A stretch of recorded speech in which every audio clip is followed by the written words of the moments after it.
My mother always told me my life was meaningless because I did not have a husband to validate my existence. On Christmas morning, she decided to punish my independence by dumping my 5 young nieces and nephews on my freezing front porch so my siblings could fly to Aspen for a luxury ski trip. She sped away toward a casino, expecting me to surrender my holiday to clean up her mess, just as I had always done. But as my phone flooded with her frantic voicemails demanding I open my locked front door, she had absolutely no idea I was already 30,000 feet over the Pacific Ocean sipping a mimosa in a first-class suite. When she finally realized the house was empty and the neighbors were watching 5 crying children in the snow, her arrogance turned into pure terror. Let me tell you exactly how I dismantled my toxic family using nothing but their own entitlement.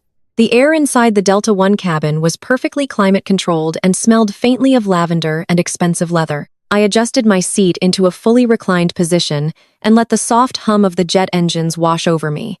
For the first time in 33 years, I was completely inaccessible. Down below, the world was a blur of blue ocean and white clouds, stretching endlessly toward Bora Bora. I was thousands of miles away from Atlanta, where a bitter winter storm had just blanketed the city in ice. I took a slow sip of my freshly poured mimosa, letting the crisp champagne and orange juice soothe my throat. I had spent the last 5 years building my real estate software company from a tiny startup into a multi-million-dollar enterprise. I worked 80-hour weeks, sacrificed my sleep, and poured every ounce of my energy into my business. I was successful, wealthy, and independent. But to my mother, Beatrice, and my siblings, Malik and Kiara, none of that mattered. In their eyes, I was just the unmarried sister, the woman who had failed at the only thing that truly mattered, finding a husband and having children. Because I was single, my time was considered worthless, and my home was treated as a free daycare center. I closed my eyes and breathed in the quiet peace of the first-class cabin. The flight attendant, a kind woman named Sarah, brought me a warm towel and asked if I wanted another drink. I smiled and politely declined, feeling a deep sense of contentment. Then the captain announced that we had reached our cruising altitude and the in-flight wireless internet was now available. I tapped the screen of my phone to connect to the network, intending to download a book to read during the long flight. The moment the connection established, my phone began to vibrate violently in my hand. The notifications poured in like a relentless avalanche. 10 missed calls, 20 missed calls, 47 missed calls. The screen filled with urgent messages from my mother, my brother, my sister, and my sister-in-law. My heart rate remained surprisingly steady. In the past, a barrage of messages from my family would have sent me into a spiral of anxiety. I would have rushed to fix whatever crisis they had created. But today, I just watched the notifications stack up with a cold clinical detachment. I opened my voicemail and saw 5 new messages, all from my mother. I tapped the first one and pressed the phone to my ear. Beatrice Washington possessed a voice that could curdle milk, and right now it was dripping with self-righteous authority. Zuri opened the damn door, she demanded in the recording. I can see your car in the garage, so I know you are home hiding in there. I left Malik and Kiara's kids on your front porch. They have their luggage and their snacks. Malik and Haley need to catch their flight to Aspen. And Kiara and Preston are going with them. Since you are single and have no real life, it is your duty to watch your nieces and nephews for Christmas. I am heading to the casino in Biloxi for the weekend. Do not call me. Just open the door and take the kids inside. I listened to the message twice, letting the sheer audacity of her words sink into my brain. The temperature in Atlanta was currently hovering around 20 degrees. The wind chill made it feel like single digits, and my mother had simply abandoned 5 children, all under the age of 10, on the concrete porch of my house. She saw my old backup car in the garage and assumed I was inside, deliberately ignoring her. She did not bother to knock or wait for me to answer. She just dumped them like unwanted baggage and drove away to gamble. A familiar anger flared in my chest, but it was quickly swallowed by a profound sense of liberation. I did not have to fix this. I was not there. I calmly navigated to my text messages. The family group chat was a war zone of incoming texts. My sister-in-law, Haley, the white mommy influencer who built her entire online brand around being a perfect mother, was texting furiously. Zuri, stop being so selfish and let my babies inside, she wrote. We are going to miss our flight because you are throwing a childish tantrum. My brother Malik chimed in, calling me a bitter, lonely spinster who was jealous of their happy marriages. My younger sister, Kiara, sent voice notes complaining that her husband, Preston, was getting angry about the delay. Not a single one of them asked if I was okay or if I was even home. They simply demanded that I fulfill my designated role as the family servant. I took another sip of my mimosa, savoring the sweet citrus flavor. I opened my contacts and dialed my mother's number. She answered on the very first ring, her voice shrill and echoing with background road noise. "Zuri? You ungrateful little brat," Beatrice screamed into the phone. "The kids are freezing on the porch. Haley is crying because she thinks she is going to miss her luxury ski trip. Open your front door right this second before I drive back there and break it down myself." I kept my voice completely level and soft, deliberately contrasting her hysterical screaming. "Mom, I told you 2 months ago that I would not be in Atlanta for Christmas. I sent an email, a text message, and a calendar invite stating very clearly that I was going on vacation and my house would be empty." There was a brief pause on the line, but her arrogance quickly overrode any logic. "Do not let me," Beatrice snapped. "Your car is in the garage. I saw it with my own eyes. You are just being spiteful because you have no husband to spend the holidays with. You are trying to ruin your brother and sister's perfect Christmas because you are miserable.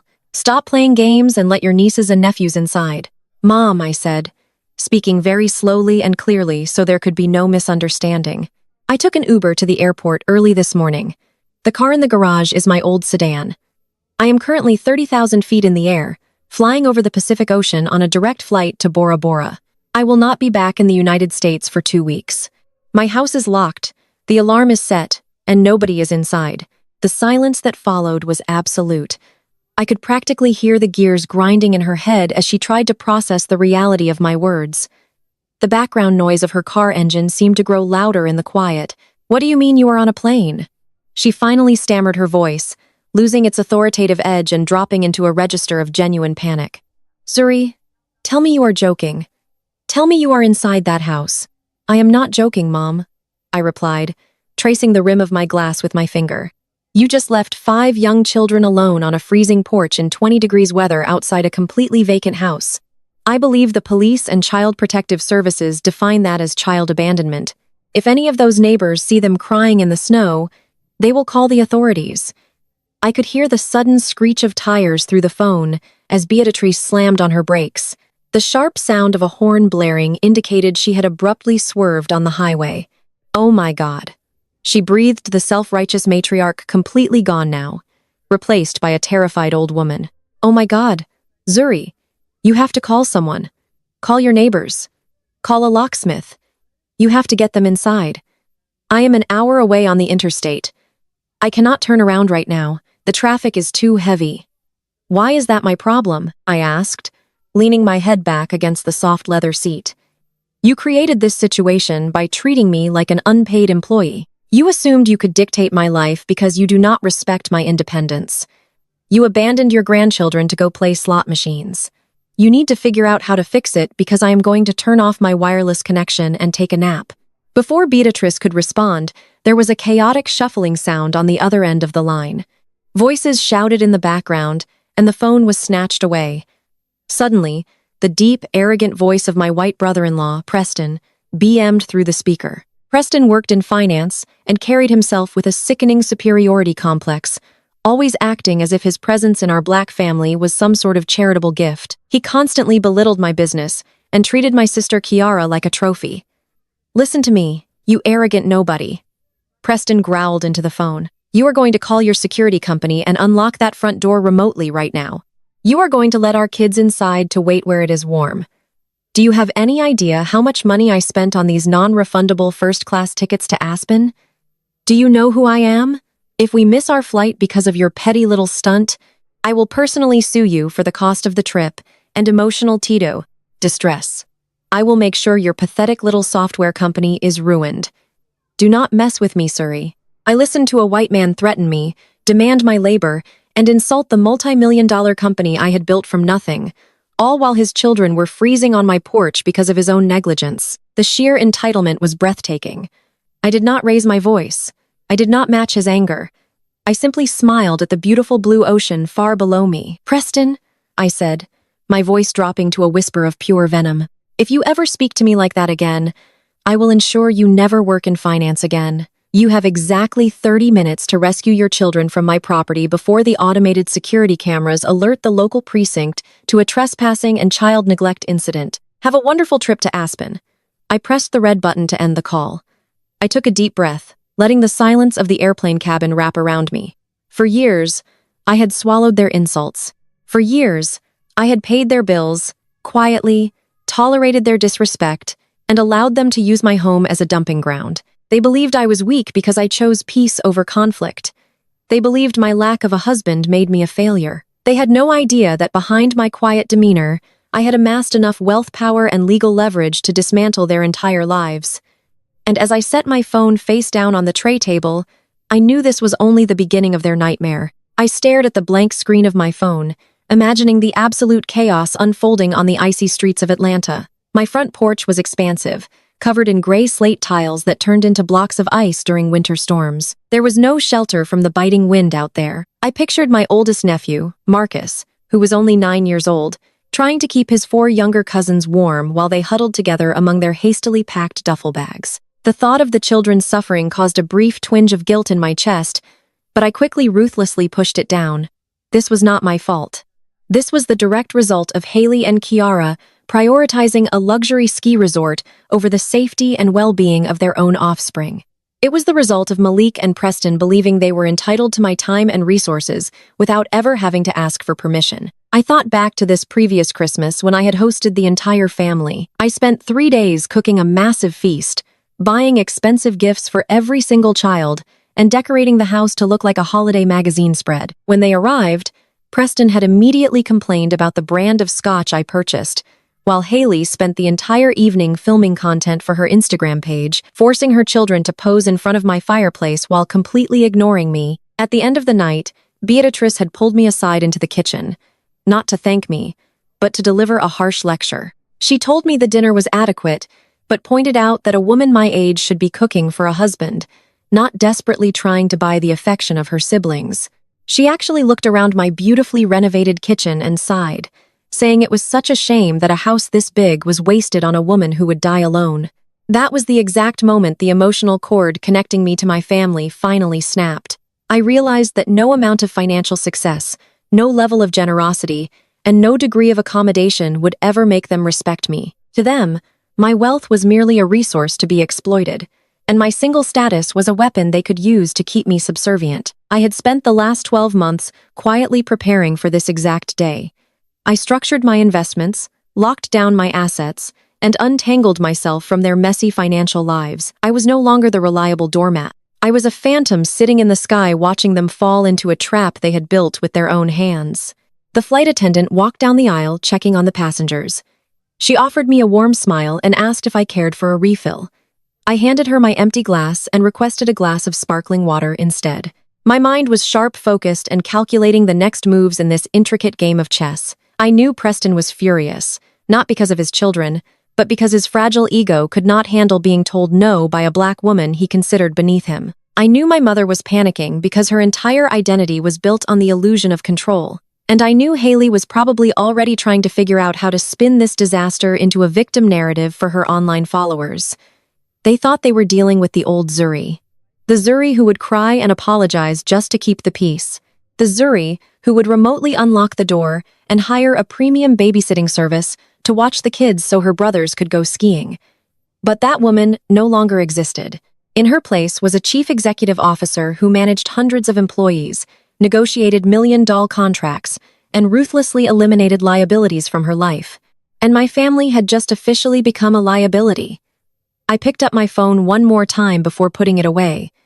The screen lit up with another dozen messages. The group chat was exploding with a mixture of terror and rage.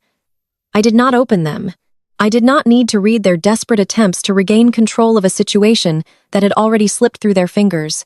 The plane hit a patch of mild turbulence, gently rocking my seat, but I felt nothing but perfect, unwavering stability.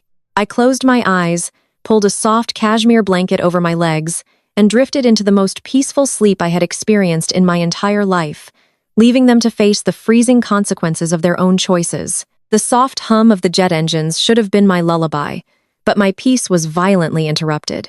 My phone resting on the polished wood of my tray table lit up with a blinding intensity. I had barely closed my eyes when the relentless vibrations started again, rattling the expensive crystal glass sitting next to it. I looked down and watched the screen flood with a continuous stream of green notification bubbles. They had created a brand new group chat.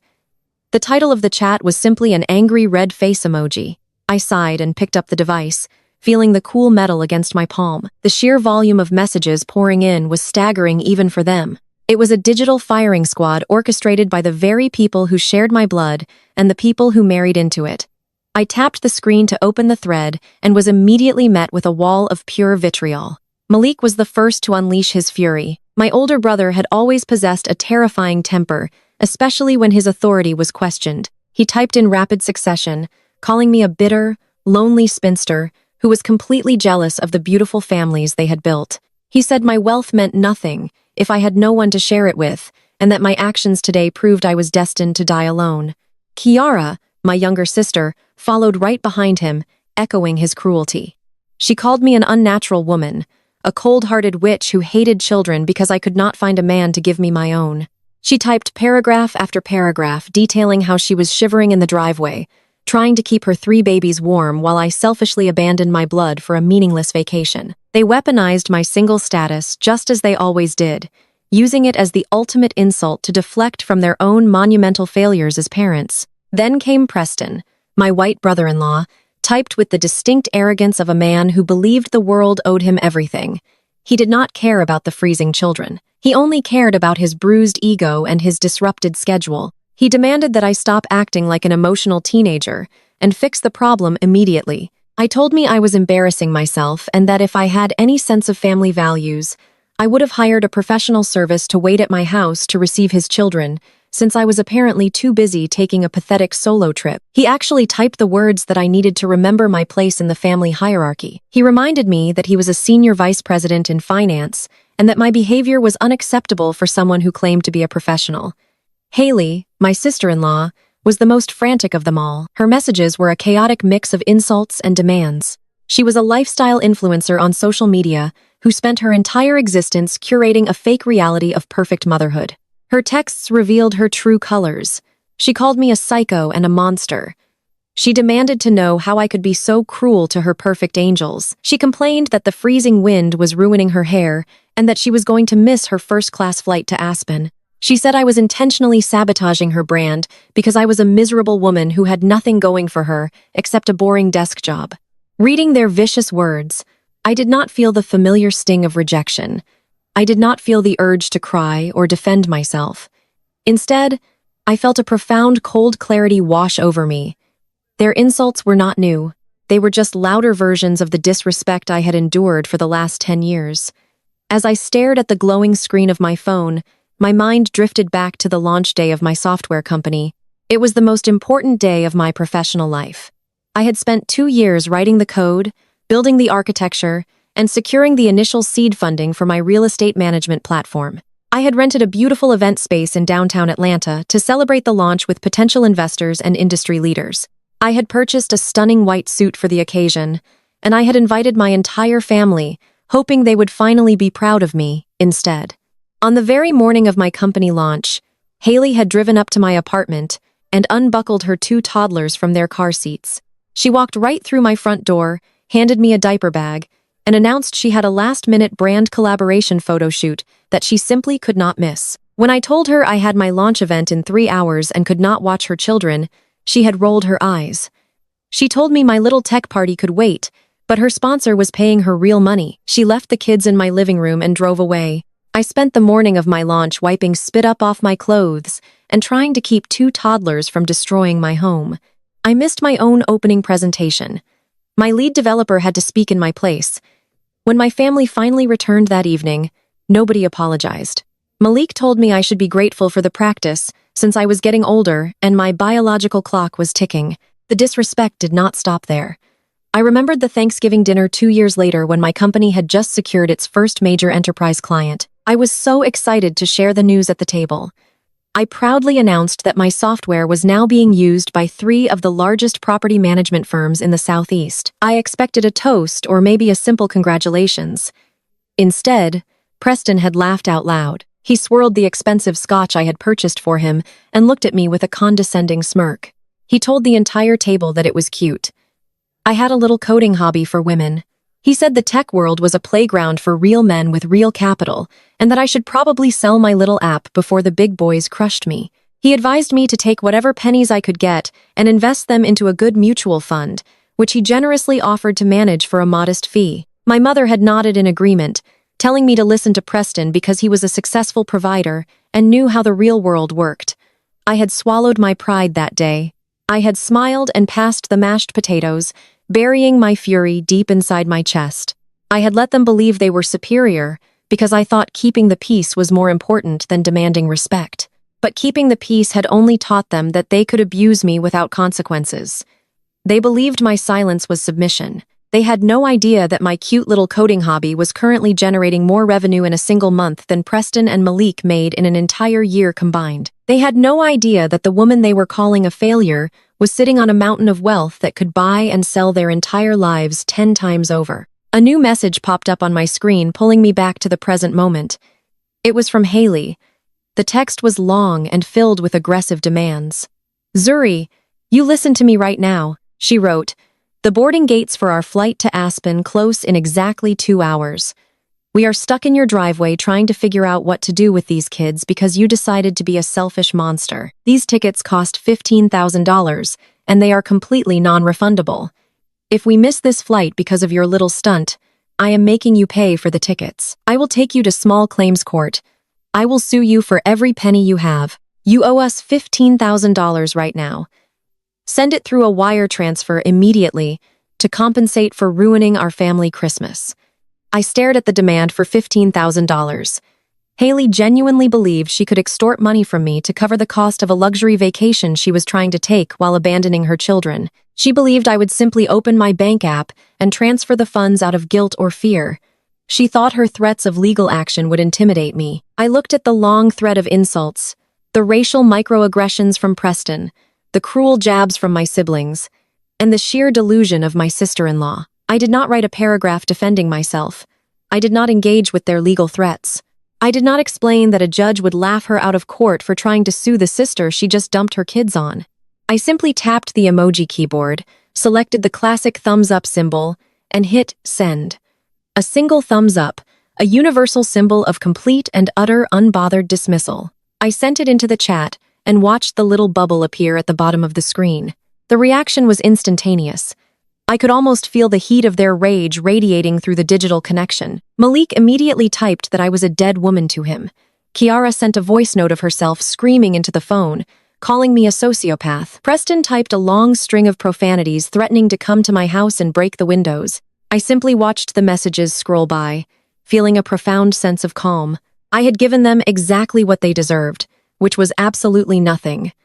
I turned my phone on silent, intending to finally get some sleep. I took a deep breath of the filtered cabin air and closed my eyes, letting the gentle vibration of the airplane soothe my tired muscles. But 5 minutes later, my phone's lit up, brightly illuminating the darkened space around me. It was not a text message from my family.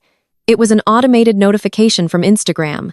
I had turned on post notifications for Haley years ago to keep track of her erratic online behavior. The notification read that Haley Washington had just started a live broadcast. My eyes opened wide. I knew Haley was desperate for attention and obsessed with her public image, but I did not think she was foolish enough to take a private family dispute to her 500,000 followers. I was wrong. I tapped the notification, and the Instagram application opened. The screen loaded, and there was Haley sitting in the passenger seat of Malik's luxury sport utility vehicle. The heater must have been blasting because her face was flushed, and her blonde hair was perfectly tasseled to look like she had been through a harrowing ordeal. She was holding the phone close to her face, and tears were streaming down her cheeks.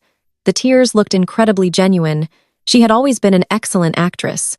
The viewer count at the top of the screen was climbing rapidly, ticking past 10,000, then 20,000, then 50,000 people tuning in to watch her emotional breakdown. "You guys," Haley sobbed into the camera, wiping her eyes with the sleeve of her designer winter coat. "I usually only share the positive parts of my life with you, but right now I am experiencing a mother's worst nightmare, and I just need your prayers. My husband and I were supposed to be leaving for our family ski trip today. We made arrangements for my sister-in-law, Zuri, to watch our innocent babies. She promised us she would be home. She promised us they would have a magical Christmas, but when we dropped them off, she locked the doors. She turned off all the lights and refused to let them inside. Haley paused for dramatic effect, letting out a shaky breath while the comment section of the live video moved so fast it was just a blur of angry text. My beautiful innocent babies were left out in the freezing snow. Haley cried, touching her chest as if she were in physical pain. My cruel, child-hating sister-in-law literally left them to freeze on her porch just because she is a bitter woman who hates that we have a happy family. We had to cancel our entire trip to rescue our children. I have never seen such pure evil in my entire life. Please pray for my family, guys. Please send love to my babies who are so traumatized by their own aunt. I watched the broadcast with a mixture of shock and sheer morbid fascination. Haley had completely fabricated the entire narrative. She painted herself as the devoted mother who had made responsible childcare arrangements only to be betrayed by a malicious monster. She deliberately omitted the fact that she abandoned them without confirming I was home. She omitted the fact that they drove away and expected me to just deal with it. She weaponized her massive platform of dedicated followers and aimed them directly at me. Before Haley even ended the live broadcast, the consequences of her rogue actions began to manifest. My phone started vibrating again, but it was no longer my family. I had a public business profile on Instagram linked to my software company. My notification feed suddenly turned into a waterfall of pure hatred. I was receiving hundreds of direct messages per second. Strangers from all over the world were invading my digital space. They called me a child abuser. They called me a monster. They said I deserved to be locked in a freezer. The messages quickly escalated from insults to specific graphic death threats. People were saying they were going to find my house and burn it down. They were posting my company's public email address in the comments section and urging their followers to leave fake one-star reviews to destroy my business. Haley had unleashed a digital mob of 500,000 angry mothers who believed I had tortured innocent children on Christmas Eve.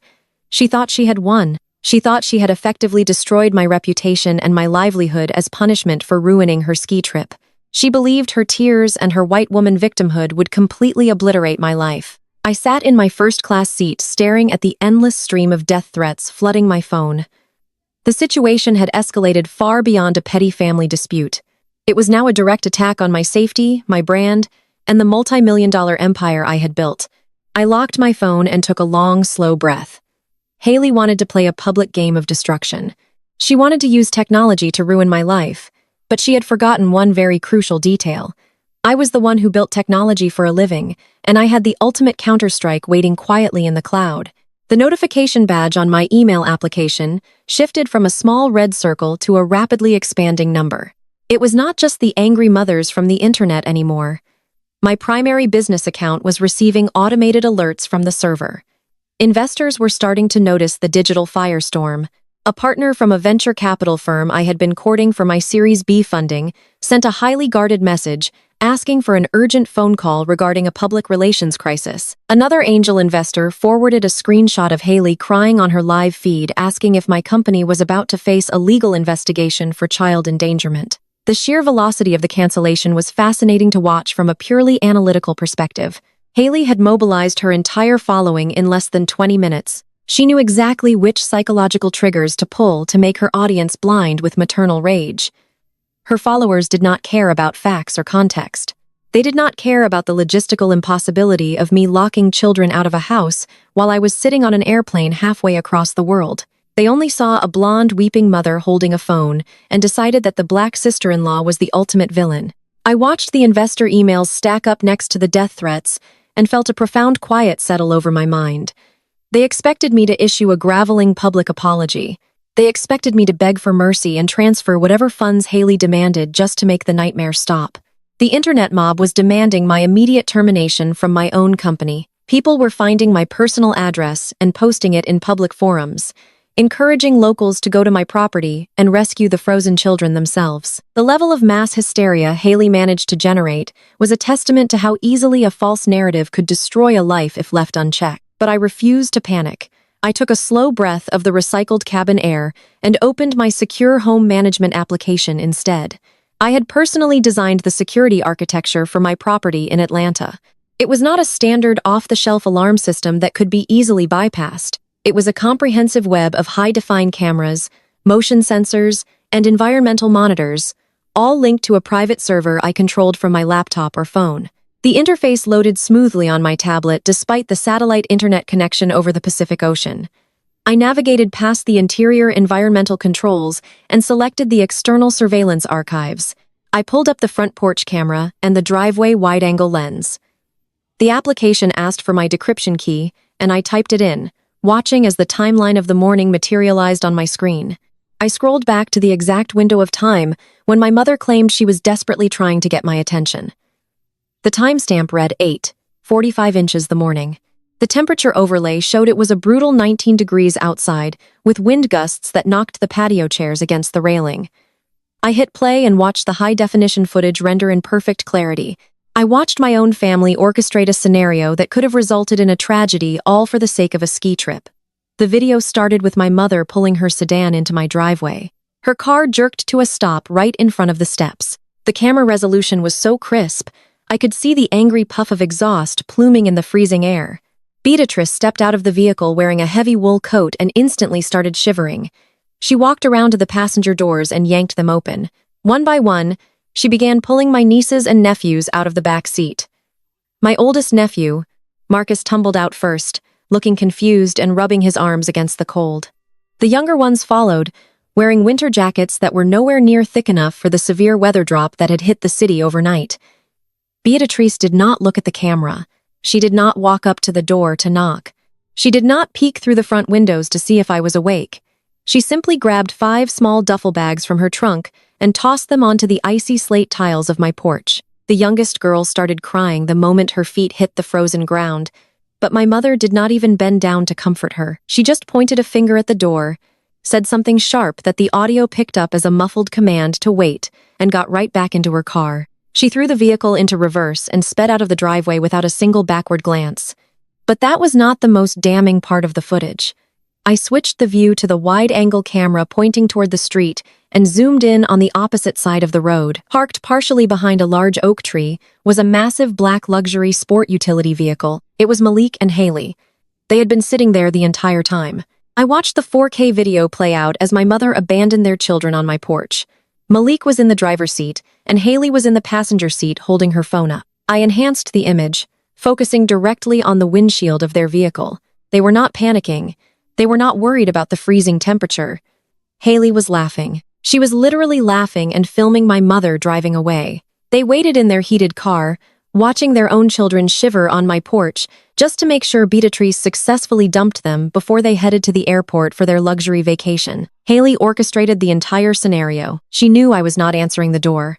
She watched her youngest daughter cry in the snow and chose to pull out her phone to record a manipulative video instead of stepping out of her warm car to protect her own child. The sheer sociopathic nature of the setup was breathtaking. They were perfectly willing to use their children as pawns in a twisted game to punish me for setting a boundary. They thought they could weaponize my property and my reputation simultaneously.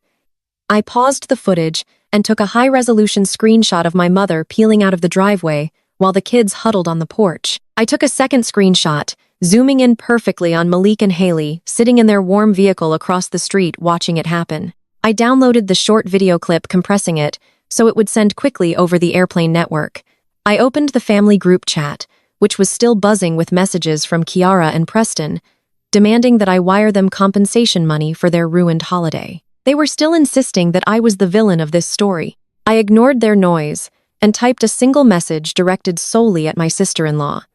I told Haley she had exactly 60 seconds to take down her Instagram live video and issue a written retraction to her followers. I told her that if the video was not completely scrubbed from the internet in 1 minute, I would forward the high-definition security footage directly to the Atlanta Police Department. I added that I would also copy Child Protective Services and every single brand sponsor she currently worked with. I attached the 2 screenshots in the video file to the message and hit send. I did not add any empty threats or emotional language. I laid out the exact consequences of her actions and gave her a strict deadline. I sat back and watched the read receipts pop up at the bottom of the group chat. Malik read it, Kiara read it, Preston read it, Haley read it. The digital silence that followed was heavy and immediate. The relentless stream of incoming text messages stopped completely. I opened Instagram on a separate tab and refreshed Haley page. I watched in real time as the live broadcast abruptly ended. I refreshed the page again and saw that her previous 3 posts complaining about her family drama had vanished. The comments were disabled. She was scrubbing her entire digital footprint in sheer panic. The power dynamic had shifted in the span of 30 seconds. She realized that her fake victim narrative could not survive against hard, unedited video evidence of her own child endangerment. She knew that if Child Protective Services saw a video of her laughing in a warm car while her children froze on a porch, her influencer career would be permanently destroyed, and she might actually lose custody. She was a coward who folded the moment real consequences were presented. I closed the application, feeling a profound sense of satisfaction. The investor emails could wait. I had the evidence to clear my name whenever I chose to use it, and the crisis was already dying down as Haley desperately tried to erase her tracks. I took a deep breath of the filtered cabin air and looked out the window at the endless blue horizon. Then my phone began to vibrate with an incoming call. The caller identification displayed Preston's name. I considered letting it go to voicemail, but my curiosity about his desperation won. I swiped the screen to answer and brought the phone to my ear, remaining completely silent. Preston did not wait for a greeting. His voice came through the speaker in a low, furious hiss. He was no longer shouting, but the quiet rage in his tone was far more toxic. He told me I was a sick and twisted individual for installing surveillance cameras to spy on my own family. He completely ignored the fact that he and his relatives had abandoned young children in a winter storm. Instead, he twisted the narrative to make my security system the real crime. He said my behavior was exactly why I was alone in life and why nobody could stand being around me. He said I had no concept of loyalty or family values and that I was tearing them apart because I was empty inside. Then he crossed a line that fundamentally altered the trajectory of our relationship forever. Preston leaned fully into his racial superiority complex, a trait he usually kept hidden behind passive-aggressive corporate speak. He told me that people like me never understood how the real world worked. He said I was an arrogant black woman who thought a little bit of tech money made me untouchable, but I was still just a diversity quota in a white man industry. He told me I needed to learn respect and understand my place in the grand scheme of things. He said my little blackmail stunt with the video was cute, but it was nothing compared to the power he wielded. He let out a short, bitter laugh and dropped what he believed was the ultimate bomb. He told me he had spent the last hour making phone calls while they were stuck in traffic turning back from the airport. He proudly announced that he personally knew the senior partner at the venture capital firm leading my Series B funding round. He said he had already planted a seed of doubt about my mental stability and ethical practices with his industry connections. He promised me that by the time I landed from my pathetic little solo vacation, my funding would be permanently pulled. He swore he would make sure my company was entirely defunded and that I would lose my business, my reputation, and everything I had built by tomorrow morning. He told me to enjoy my flight because it would be the last luxury I could ever afford. I listened to his entire racist tirade without making a single sound, allowing him to expose the absolute darkest corners of his character before the call disconnected. But he did not disconnect right away. Preston was a man who loved the sound of his own voice too much to simply hang up after delivering a threat. He needed to ensure I understood the exact mechanics of the destruction he was planning for me. He lowered his voice to a terrifying calm and began to detail his position at Vanguard Capital. He explained that Vanguard was the primary backer for the syndicate handling my upcoming Series B funding round. He laughed softly and told me that venture capital was a very small, very exclusive club, dominated by men who looked exactly like him. He said that all it would take was one phone call to his managing director to flag my company as a high-risk, volatile investment. He promised to fabricate a story about my erratic personal behavior and unreliability. He told me that in his world, perception was reality, and a black female founder was already fighting an uphill battle. He said he would simply clip my wings before I even got off the ground, and no other reputable firm in the country would touch my software platform after Vanguard blacklisted me.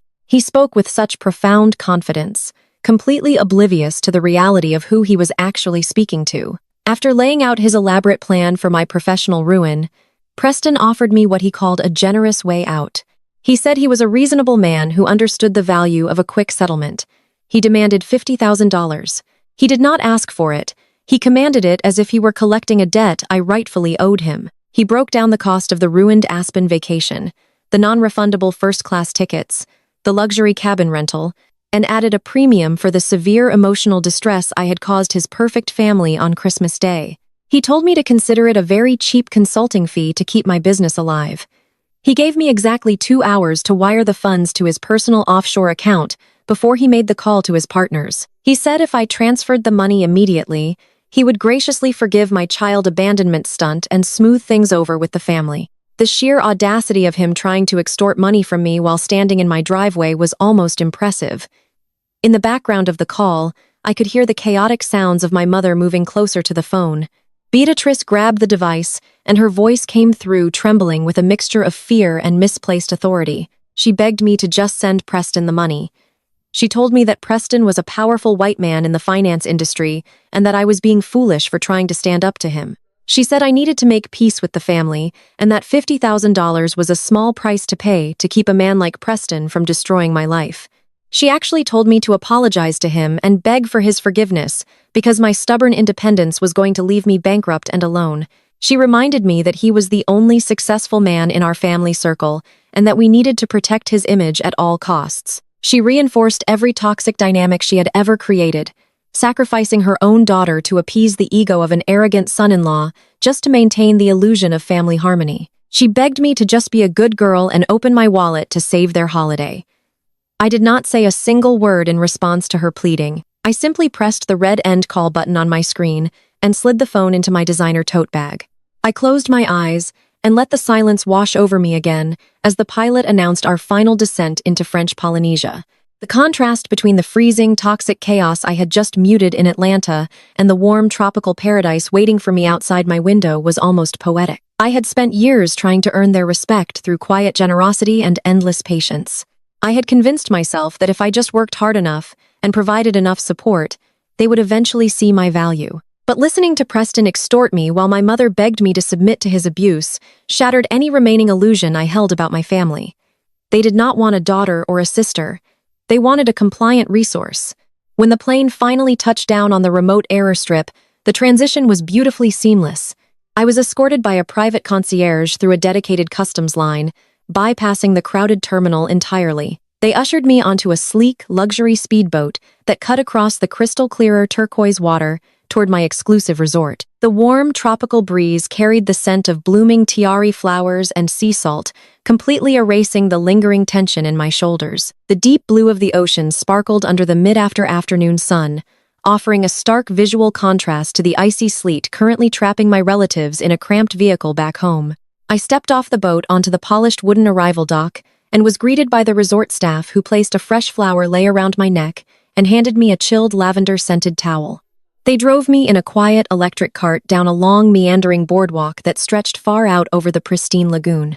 My overwater bungalow was a masterpiece of private luxury positioned at the very end of the pier for maximum seclusion. I walked inside, taking in the glass-bottom floors that revealed the vibrant marine life swimming directly beneath the living room. I slid open the massive folding doors that led to my private deck overlooking the endless expanse of the Pacific Ocean. There was a plunge pool built into the deck and a set of wooden stairs leading straight down into the warm lagoon. It was the absolute antithesis of a frozen concrete porch in Georgia. I stood there for a moment, breathing in the pure, unadulterated freedom of being entirely out of their reach. I poured myself a glass of cold water from the minibar and walked out onto the sun-drenched deck, setting up my mobile command center at a beautiful teakwood table. I opened my sleek silver laptop and connected to the high-speed secure satellite network the resort provided specifically for its elite corporate guests. The gentle sound of the waves lapping against the wooden stilts beneath me provided the perfect calming soundtrack for the corporate execution I was about to initiate. Preston thought he was a financial predator holding a knife to the throat of my fragile little startup. He believed my company was still a struggling independent venture desperate for his Series B capital to stay afloat. He believed he held the keys to my entire future because that was the narrative I had allowed my family to believe. His intelligence was severely outdated, and his arrogance had blinded him to the basic principles of due diligence. What nobody in my family knew, not even my mother, who claimed to know everything about everyone, was that my cute coding hobby had been quietly acquired by a massive global tech conglomerate 3 months ago. The acquisition was structured meticulously to keep my name out of the initial press releases, allowing me to maintain full operational control as the chief executive officer while cashing out a massive 9-figure sum. I was no longer a struggling founder begging for venture capital scraps from men who looked down on me. I was a verified decamillionaire with a diversified portfolio that spanned multiple continents and industries. I had more liquid capital sitting in high-yield accounts than Preston's entire division managed in a fiscal year.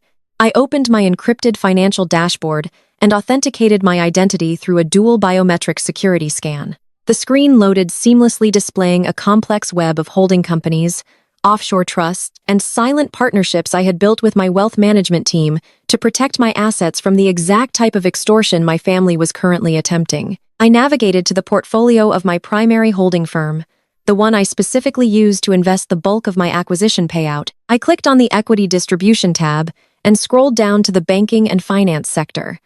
There, sitting plainly on my high-resolution screen, was the irrefutable data that would end Preston forever. My holding company was not just a successful entity floating in the background of the stock market through a series of aggressive strategic investments brokered by my wealth managers. My holding company was actually the second-largest silent shareholder of Vanguard Capital itself. I owned a massive percentage of the very firm Preston was threatening to use against me. He was merely a mid-level senior vice president who thought his title made him a king. I was quite literally one of his ultimate bosses. I possessed the voting power to demand a restructuring of the board of directors, let alone demand the immediate termination of a single arrogant employee who was violating corporate ethics.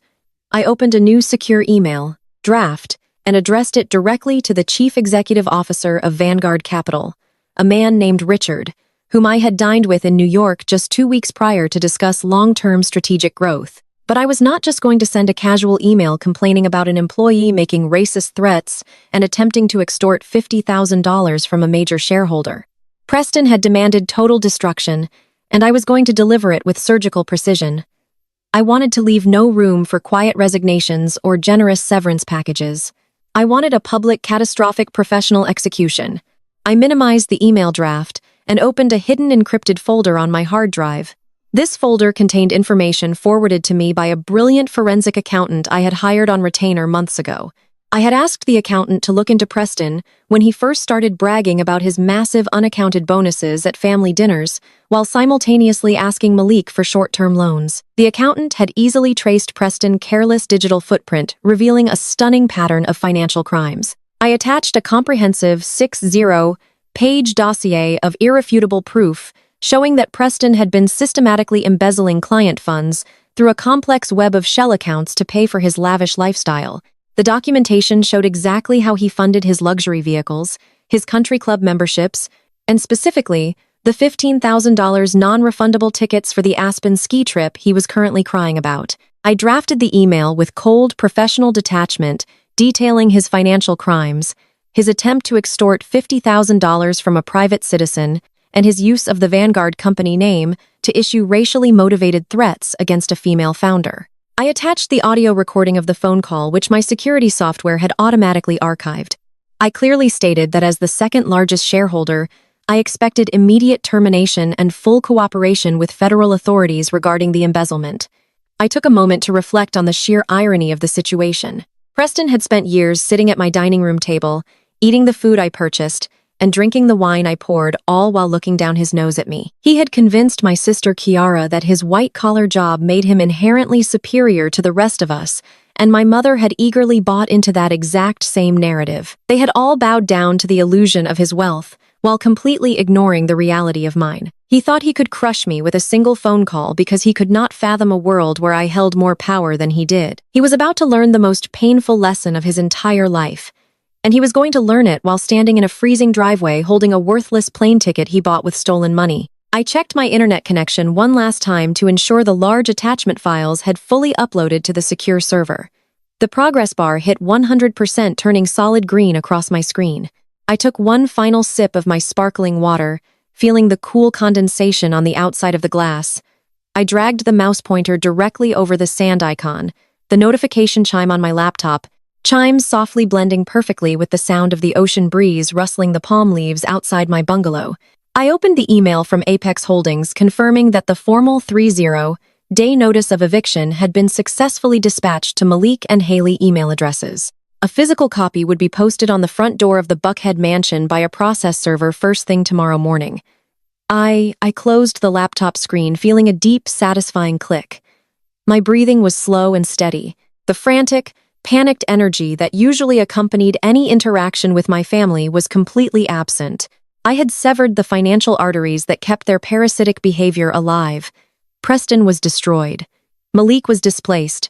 My mother was exposed. All that remained was to let them face the terrifying reality of their own incompetence. I spent the rest of Christmas Day exactly as I had planned. I ordered a private dinner spread consisting of fresh local seafood and grilled vegetables, which the resort staff delivered directly to my deck. I poured a glass of crisp white wine and watched the sun dip below the horizon, painting the sky in brilliant strokes of purple and gold. I did not look at my phone. I did not check Instagram to see if Haley had posted another crying video. I did not care if they were spending their holiday sleeping on the floor of the airport terminal or crammed into my mother's modest living room. I simply existed in my own space, enjoying the luxurious peace that my hard work had afforded me. But a family built on entitlement does not accept defeat quietly. When they realize they can no longer manipulate you through guilt, they inevitably pivot to aggression. When I finally checked my phone the next morning, the lock screen was an absolute battlefield of notifications. There were over 100 missed calls and a continuous stream of unhinged text messages. The tone had shifted dramatically from arrogant threats to sheer desperate rage. Preston had been formally charged and released on bail pending a federal investigation, and Vanguard had publicly distanced themselves from his actions. Malik and Haley had received the eviction notice and realized I was completely serious about stripping away their fake mansion. They were no longer trying to negotiate.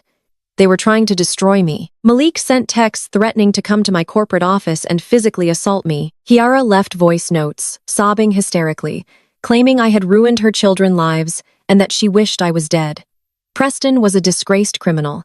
Malik and Haley were facing eviction and a CPS investigation. My mother was facing charges for filing a false police report. Their entire ecosystem of superiority and entitlement had collapsed under the weight of hard, indisputable evidence, and I had not even had to raise my voice. I had simply provided the truth and let the system process their lies. I ordered another sparkling water, leaned back in my lounge chair, and finally began to read the book I had downloaded on the flight over. The storm in Atlanta was raging, but my sky was perfectly clear. I pressed down on the trackpad and watched the email disappear into the digital ether, securely on its way to the chief executive officer of Vanguard Capital, along with the 60-page dossier of Preston financial crimes. There was no turning back. Now, I closed the email application and took a slow breath of the warm tropical air flowing through the open glass doors of my bungalow. The gentle sound of the turquoise water lapping against the wooden stilts of my deck was a stark contrast to the absolute digital warfare I was currently engaged in. It took less than 2 hours for the shockwave to hit the mainland. My phone resting on the teakwood table vibrated with a new surge of activity in the family group chat. Kiara was typing frantically. The text bubbles appeared in rapid succession, filled with disjointed sentences and sheer, unadulterated panic. She wrote that Preston corporate credit card had just been declined at the airport coffee kiosk. She said he called his executive assistant to fix the error, only to be transferred directly to the Human Resources Legal Compliance Department. Vanguard Capital did not just fire Preston. They locked him out of the entire corporate ecosystem while he was standing in the middle of a crowded airport terminal. Kiara sent a voice note, her voice cracking with hysterical sobs. She blamed me entirely. She screamed into the microphone, saying that I had destroyed her husband's life, that I was a jealous monster tearing down a good provider because I could not find a man of my own to take care of me. My mother, Beatrice, quickly chimed in, sending paragraphs of text defending Preston. She called me a vindictive snake for ruining the only successful white-collar man in our family circle, entirely ignoring the fact that he was a criminal who stole money to fund his fake lifestyle. But it was my older brother, Malik, who made the most fatal error of the afternoon. Malik had always viewed himself as the ultimate patriarch of our generation, despite his constant quiet reliance on my bank account to stay afloat. He jumped into the chat to defend his white brother-in-law with a suffocating arrogance. Malik typed that at least Preston tried to provide for his family, unlike me who only cared about myself and my lonely bank accounts. Malik proudly declared that he built his beautiful life with his own 2 hands, and that his perfect family did not need my toxic energy anywhere near them. He told me that I was officially a disgrace to the Washington name. He typed the exact words that sealed his financial fate. He said, "We are cutting you out of our house and our lives forever. Do not ever contact us again." I stared at the phrase, "our house," on the glowing screen of my phone. A slow, genuine smile spread across my face. Malik and Haley loved to flaunt their massive 5-bedroom brick mansion in the exclusive Buckhead neighborhood. They hosted lavish dinner parties, giving house tours to Haley internet followers, and bragging about the custom marble countertops and the resort-style backyard. Haley constantly posted videos talking about how hard they worked to purchase their dream home painting. Malik, as an incredibly successful real estate investor who spoiled his wife. The reality of that Buckhead mansion was a carefully guarded secret that I had kept for 4 years out of a misplaced sense of sibling loyalty and pity. 4 years ago, Malik's credit score was completely destroyed. He had tried to flip a commercial property using high-interest loans and failed spectacularly, plunging his young family into massive, unrecoverable debt. They were weeks away from being evicted from a cramped apartment when Haley came to me crying and holding her newborn baby, begging for salvation.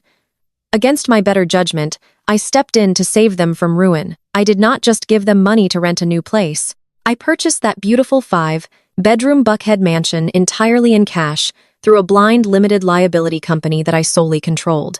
I drew up a highly discounted lease agreement, allowing Malik and Haley to live in a luxury estate for mere pennies compared to its actual market value, just so my niece and nephew would have a safe upscale neighborhood to grow up in. I let them pretend they owned it outright. I let Malik stand at the head of the long dining table like the king of a castle that my software company had quietly paid for. I swallowed my pride every time. Haley posted a video claiming they bought the house through manifestation and hard work, while my holding company silently paid the heavy property taxes and the expensive maintenance fees. I gave them the ultimate gift of dignity, and they repaid me by dumping their nieces and nephews on a freezing porch and telling me I was cut out of their house. Since Malik explicitly stated he wanted me out of his life and his house, I decided it was time to grant his wish with absolute legal precision. I opened a new tab on my browser and logged into the highly secure portal for the high-end property management firm that handled the daily operations of my real estate portfolio. The property manager assigned to the Buckhead house was a highly efficient woman named Sarah, who knew exactly who actually owned the estate. I drafted a formal email to her authorizing the immediate termination of the lease agreement for Malik and Haley Washington.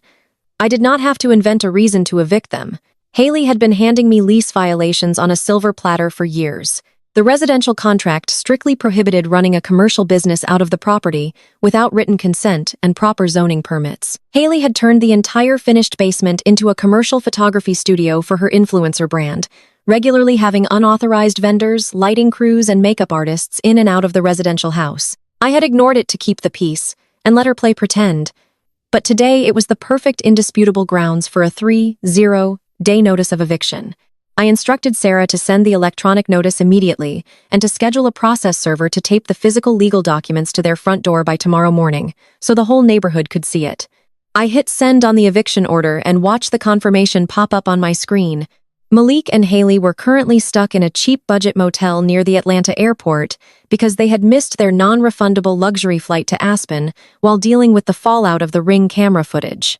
They were sitting in a cramped, dingy room surrounded by their expensive designer ski when the email from the property management company arrived in their inboxes. The timing was absolutely beautiful. I did not have to wait long to see the reaction. My phone vibrated with an incoming call from Malik. I watched his name flash across the screen, but I did not answer. He called again and again, his desperation mounting with each ring. Then the text messages started flooding in, completely contradicting his earlier declaration of masculine independence. He was no longer the arrogant patriarch talking down to his single sister. He was a panicked, terrified man who had just realized the floor had completely dropped out from under his carefully constructed fake reality. He sent a frantic message asking why the property management company was sending him an eviction notice and begging me to call the landlord to fix it before Haley had a total breakdown. He still believed I was just a generous co-signer on the lease who had a good relationship with the owner. He had no idea he was texting the actual landlord who held the deed to his entire life. I simply replied with the clean screenshot of the state property records, showing my holding company as the sole owner of the Buckhead estate, followed by a text that simply read, You said you wanted me out of your house, so I am taking it back. You have 30 days to vacate my property. The psychological collapse of my older brother was swift and absolute. The family group chat went completely silent for several minutes as the reality of the screenshots set in. Kiera and Preston were dealing with federal embezzlement charges and sudden catastrophic unemployment in the middle of an airport terminal. Malik and Haley were facing imminent homelessness and the total destruction of their fake online wealth narrative inside a cheap motel room. The two golden couples of the Washington family, the ones my mother had constantly praised and elevated above me, were entirely ruined in the span of a few hours because they pushed the quiet sister too far. Haley sent a desperate text offering to pay market rent, begging me not to do this to her children. She entirely conveniently forgot that just hours ago, she was perfectly fine abandoning my other nieces and nephews on a frozen porch while laughing in a heated car. I did not respond to her pathetic pleas. I had provided them a luxury life for 4 years, and they used that stability to look down on me and treat me like trash. The grace period had officially expired, and the bill for their arrogance was finally due. While the reality of unemployment and eviction paralyzed my siblings, my mother Beatrice was experiencing a completely different type of crisis. She was still trapped in her small house in Atlanta, with 5 crying, hungry children, driving her insane. Her entire holiday weekend at the casino was ruined, and her friends were probably wondering where she was. But more importantly, she was watching the perfect families she had always weaponized against me disintegrate in real time. Beatrice could not handle the loss of control. Her narcissism required a scapegoat to survive. And since I had effectively dismantled her golden children from thousands of miles away, she decided to escalate her retaliation to a terrifying and malicious level. She sent a text to the family group chat that made my blood run completely cold despite the warm tropical sun beating down on my face. Beatrice declared that I was a monster who was trying to destroy the family and that she was going to teach me a lesson about the law that I would never forget. She typed that since I loved using security cameras and police threats, she was going to show me how real consequences worked in the real world. She announced that she was currently packing all 5 traumatized children back into her car. She was not taking them to the airport to find their parents or finding a hotel to calm them down. She stated she was driving them directly to the local police precinct. Her plan was horrifyingly vindictive and reckless. She intended to walk into the police station, drop the children in the crowded lobby, and formally report that I had forced her to abandon them. She was going to lie to law enforcement, claiming that I was dangerously unstable and attempting to frame me for child endangerment just to force me to fly back to Atlanta and submit to her control. I read my mother text message twice just to make sure I was fully comprehending the sheer scale of her delusion.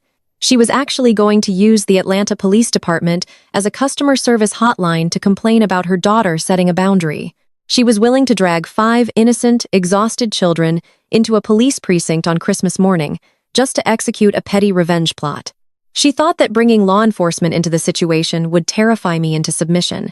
She believed that the threat of a criminal investigation would make me fly back to Atlanta, unlock my doors, give Malik his house back, and magically fix Preston embezzlement charges.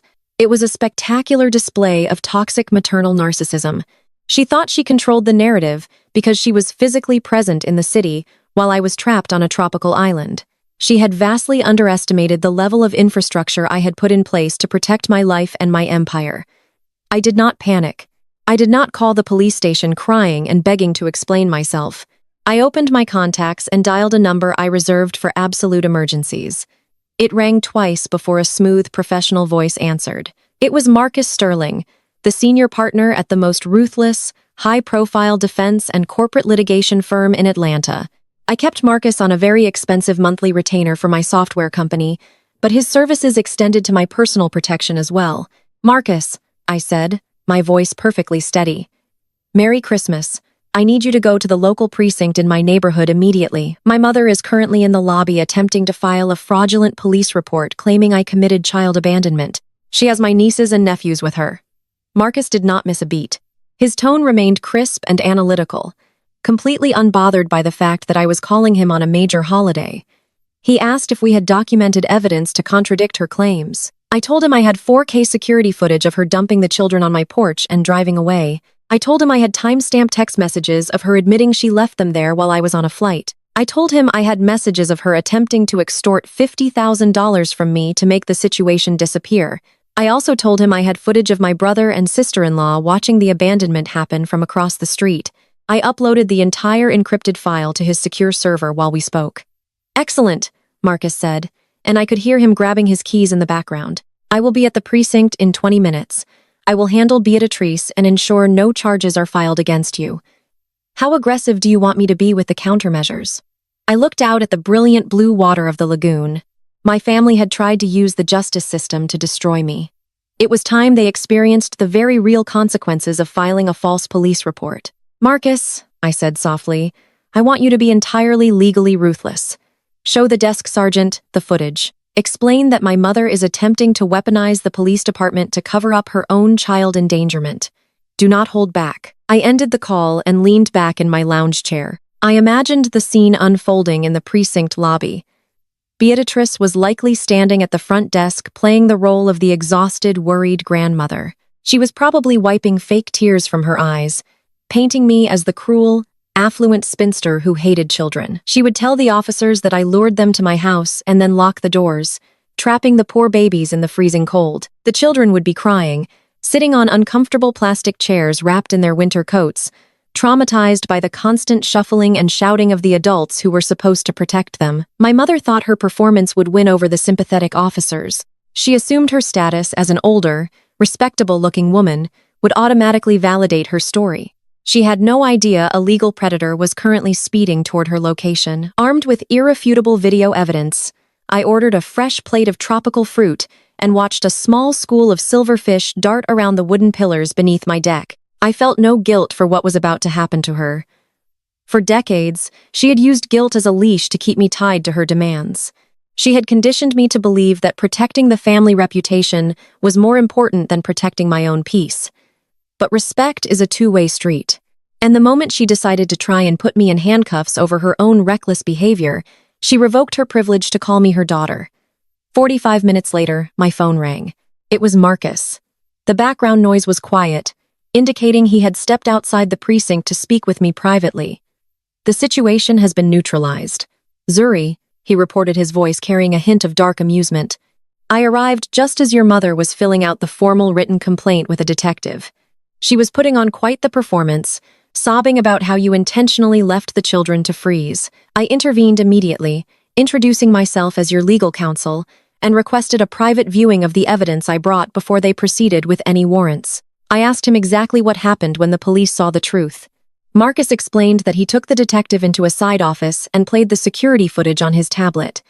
The detective watched your mother dumping the kids and driving away, Marcus said.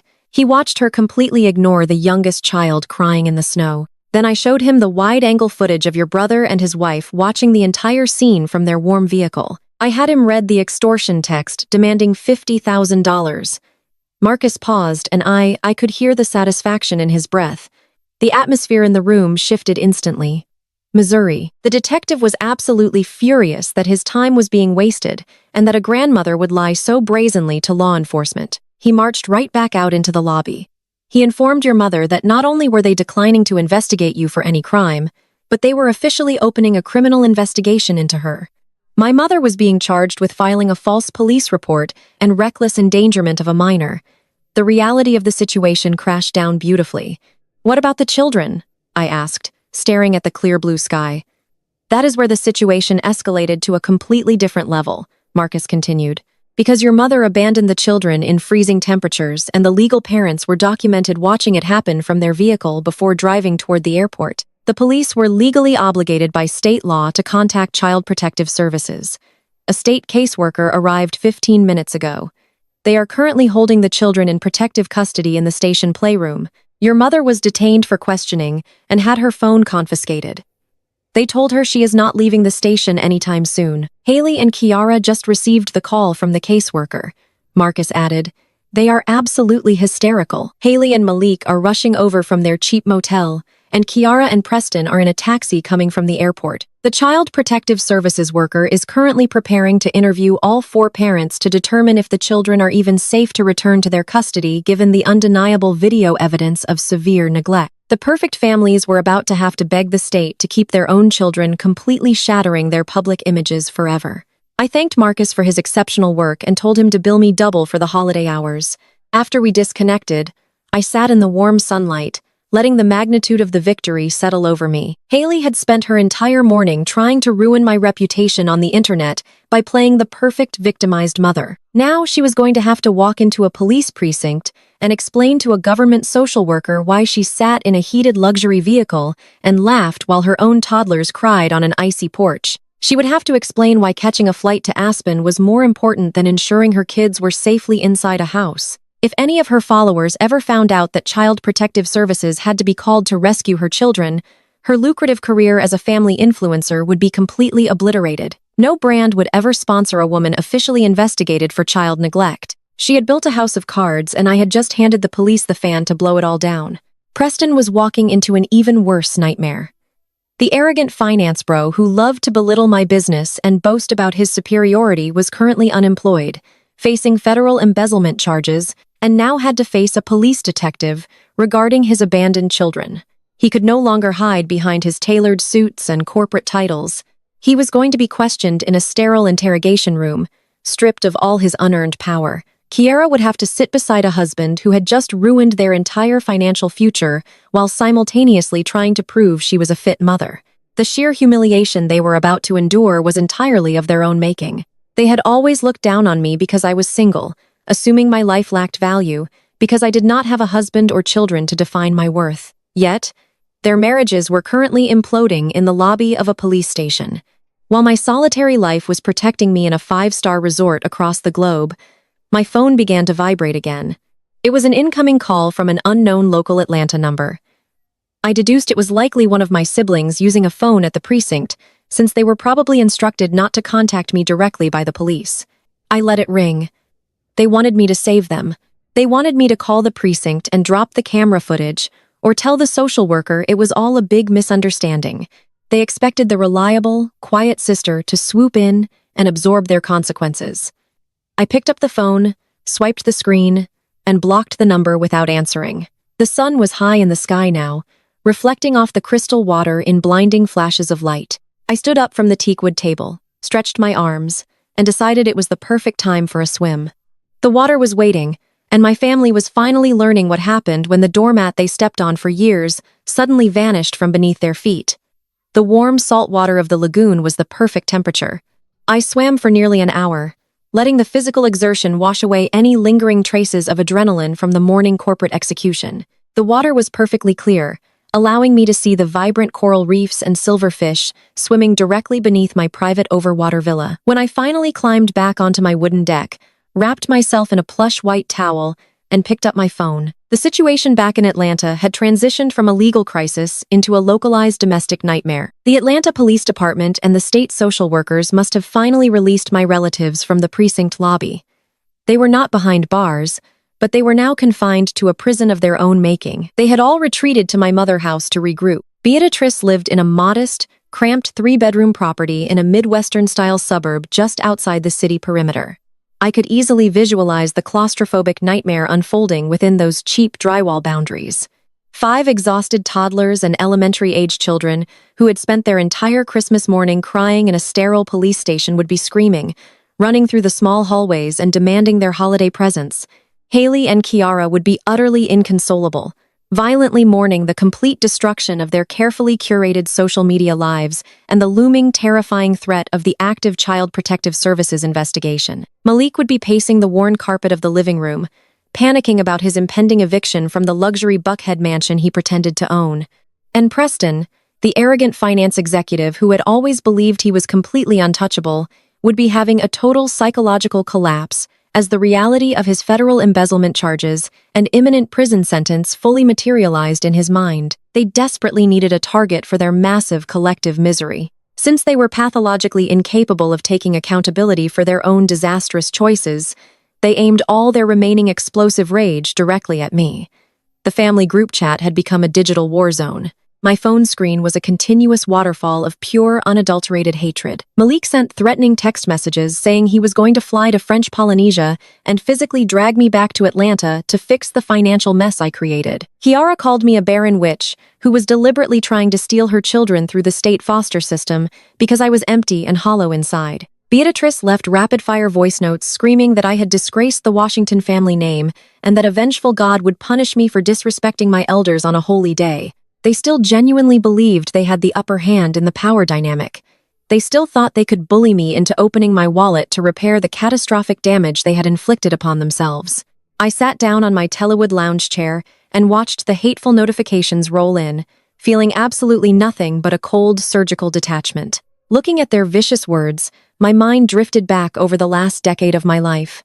I thought about the thousands of silent, invisible ways I had financially carried every single adult in that cramped house. When my mother constantly complained that her mortgage was too high for her modest salary, I did not just help her with a few monthly payments to ease the burden. I quietly wired the funds and paid off the entire remaining balance of her mortgage so she could live debt-free for the rest of her life. When Malik wanted to project the image of a highly successful real estate investor to impress Haley internet followers, I did not just buy the Buckhead mansion for him to live in at a massive discount. I also signed the commercial lease agreements and covered the monthly auto payments for both of his luxury Mercedes sport utility vehicles so he could look wealthy on the street. When Kiara and Preston first got married and Preston claimed he was struggling to get his foot in the door at the elite finance firm, I put their entire household on my premium corporate cell phone plan and paid the exorbitant bill every single month without ever asking for a single dime in return.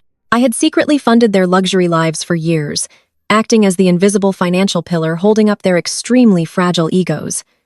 And how did they repay my quiet generosity over the years? They mocked me relentlessly. I vividly remembered sitting in my mother's living room 3 years ago during a Thanksgiving dinner, listening to Malik and Preston laugh while drinking the expensive imported bourbon I had purchased for them. Malik had boldly called me the family sugar mama, making a crude joke about how it was a damn shame I had all that money but no husband to properly manage it for me. Kiara had chimed in giggling as she said that I only paid for their things because I was desperately trying to buy the love of her children since I was clearly incapable of finding a man to give me my own. Beatrice had nodded in solemn agreement, telling the entire table that financial success meant absolutely nothing for a black woman if she had an empty bed at night. They took my money, used it to elevate their own social status, and then stepped squarely on my neck to make themselves feel taller. They genuinely believed my wealth was an infinite natural resource that would flow unconditionally regardless of their abuse. It was time to teach them the final devastating lesson in basic economics.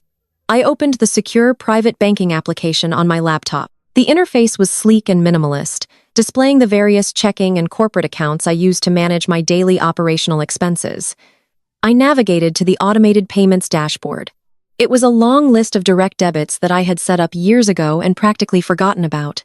The first item on the list was the commercial financing agreement for Malik's 2 Mercedes vehicles. He loved driving around Atlanta acting like a real estate mogul while my holding company automatically drafted the $2,000 monthly payment from my corporate account. I hovered the mouse over the cancellation button and clicked it. A security prompt asked me to confirm the immediate termination of the autopay mandate. I clicked confirm. The payment was officially stopped, and the finance company would automatically begin the vehicle repossession process after the very next missed billing cycle. Malik would be walking to work by the end of January. I moved down the digital list to my mother accounts. Beatrice had been living raunchy because I paid off her house, but she still generated massive utility bills and property taxes that I quietly covered every quarter to keep her perfectly comfortable. I clicked the cancellation button for her electric bill. I clicked the cancellation button for her water bill. I deleted the autopay for her gas heating bill. I liquidated the property tax escrow account, returning the substantial balance to my primary checking account. I hit confirm on every single prompt. She was now entirely responsible for the crushing financial weight of her own life.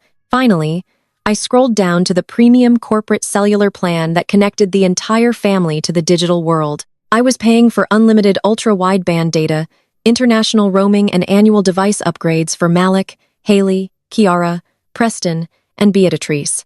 I clicked the master cancellation switch, completely terminating the service for all 5 secondary lines effective immediately. I closed the banking portal and looked back at my phone resting on the glass table. The family group chat, which had been exploding with incoming hostile messages every 3 seconds, suddenly stopped completely. The digital silence was immediate and profound. I refreshed the screen, but no new messages appeared. Their cell service had been entirely cut off. They were currently sitting in a cramped, noisy house with no active data plans, no way to call their friends to complain, and absolutely no way to continue harassing me over text messages. They were entirely digitally isolated from the outside world. I smiled, picked up my sparkling water, and closed my eyes, letting the tropical sun warm my skin. An hour passed in perfect, luxurious tranquility. I ordered a light lunch of grilled fish and read a few chapters of a novel, enjoying the absolute freedom of having finally excised a massive cancerous tumor from my life. But the beautiful silence was eventually broken by a soft ping from my laptop speakers. It was not a text message since their phones were dead. It was an email arriving in my private personal inbox.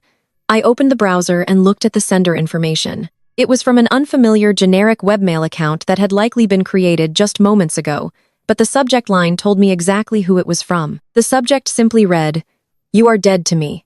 I clicked the email and began to read. It was from Preston. He must have connected his laptop to my mother. Terrible home wireless network to bypass the cellular blackout and send the message. Preston was backed into a corner, completely stripped of his corporate identity, his stolen wealth, and his unearned power. He was facing federal prison time, and his marriage was likely disintegrating under the weight of the Child Protective Services investigation. In his absolute desperation, he dropped his polite corporate finance bro facade entirely.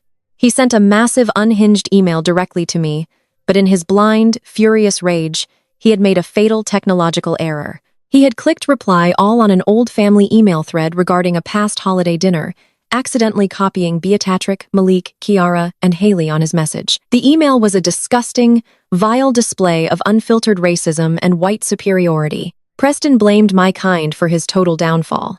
He explicitly used racial slurs, calling our family a bunch of low-class ghetto trash, who dragged his pristine reputation down to our level. He wrote that he was a victim of reverse discrimination and that a bitter, arrogant black woman like me had no right to destroy a brilliant white man career. He stated that he only tolerated our family gatherings because my money made it convenient, but he always felt physically sick having to eat at the same table as us. He told Kiara directly in the text of the email that he regretted ever marrying into a family of uneducated leeches and that he was leaving her to deal with the Child Protective Services investigation entirely on her own because he refused to be associated with our dirty bloodline. He completely exposed his deep-seated hatred and disgust for the very black family he had been financially bleeding dry for years, and he just sent it directly to all of their inboxes while they were sitting in the exact same room with him. The digital delivery of that email acted as a localized explosive device right in the middle of my mother-cramped suburban living room.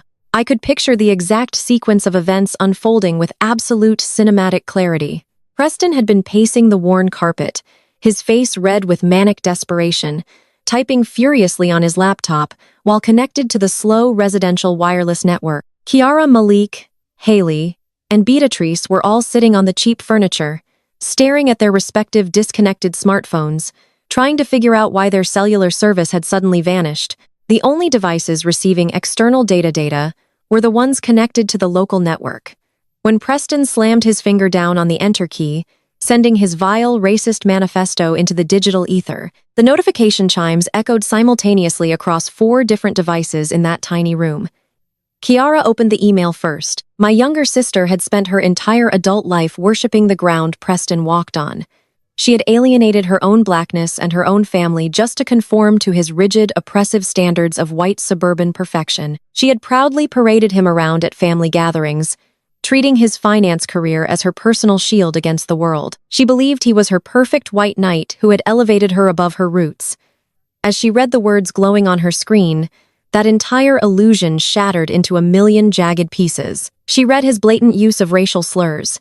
She read his disgust for her bloodline. She read his explicit declaration that he regretted marrying into a family of uneducated leeches and that he was abandoning her to face Child Protective Services completely alone because she was beneath him. The suffocating silence in the living room was broken by a single gut-wrenching sob from Kiara. She dropped her tablet onto the floor and looked at the man she had sworn to love and cherish.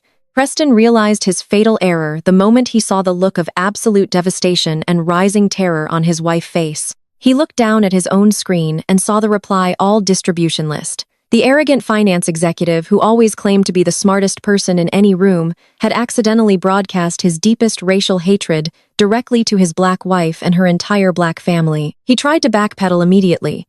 He stammered and stuttered, holding his hands up in a pathetic, defensive gesture, claiming that he was just stressed, that he was not thinking clearly, that the words did not mean what they sounded like. But it was too late. The truth was written in plain, unalterable text. Malik stood up from the sofa, his physical presence immediately dominating the small space. For all of his terrible qualities, Malik still possessed a deep-seated protective instinct when it came to overt racial disrespect. He stepped toward Preston, closing the distance between them with a terrifying speed. Preston, the man who had just typed a courageous manifesto about his inherent racial superiority, physically cowed away from my brother. Malik demanded to know if Preston actually meant the disgusting slurs he had just used to describe their family. Preston, trembling and suddenly completely devoid of his corporate bravado, tried to blame the entire situation on me. He pointed his finger at the laptop, screaming that none of this would have happened if I had just given him the $50,000 he demanded. He tried to argue that my refusal to be extorted had pushed him to a mental breaking point and that I was the real villain. But nobody was buying his pathetic deflections anymore. Kiera lunged at him, screaming and pounding her fists against his chest, demanding to know where all their money had gone. In the midst of his panicked defense, Preston accidentally revealed the truth about his sudden unemployment. He screamed that his accounts were frozen, that the federal government was investigating him for embezzlement, and that Vanguard Capital had fired him an hour ago. He yelled that they were completely broke and that he was facing years in prison. The revelation hit Kiara like a physical blow. Her perfect wealthy husband was a broke criminal who despised her very existence. The living room erupted into an absolute blowout fight of catastrophic proportions. The underlying racial and class tensions that had simmered beneath the surface of our family dynamics for a decade finally boiled over and exploded. Haley jumped in to defend Preston, not out of loyalty, but out of a desperate need to align herself with the only other white person in the room. Haley turned her vicious attention directly toward my mother. The fake mommy influencer dropped her sweet Southern belle persona entirely and verbally decimated Beatrice. She screamed that Beatrice was a terrible mother who raised a generation of failures. She blamed my mother for coddling Malik and turning him into an incompetent man who could not even afford his own luxury lifestyle. She shrieked that the entire Washington family was a toxic swamp and that she should have never married into such a pathetic bloodline. Malik turned his rage toward his wife, demanding she show some respect to the woman who raised him. But Preston, seeing an opportunity to deflect the anger away from his own racism, joined forces with Haley. Preston laughed right in Malik's face, pointing out the absolute hypocrisy of his pride. Preston screamed that Malik was a total failure playing dress-up in a Buckhead mansion he did not even own. Preston brutally reminded my brother that he could not even afford the payments on his precious Mercedes vehicles and that he was nothing more than a broke tenant, begging for handouts from his sister. The perfect family illusion was dead. They were tearing each other apart with the exact same viciousness they usually reserved for me. The chaos inside the house was suddenly interrupted by a loud mechanical noise coming from the street outside. A heavy diesel engine rumbled through the quiet suburban neighborhood, followed by the distinct sound of hydraulic lifts engaging. Malik froze and ran to the front window, pulling back the cheap vertical blinds.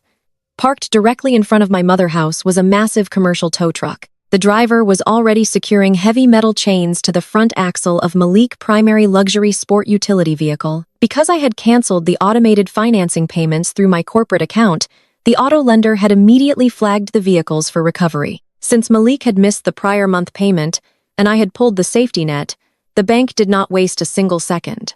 They tracked the GPS signal of the vehicle straight to my mother's driveway.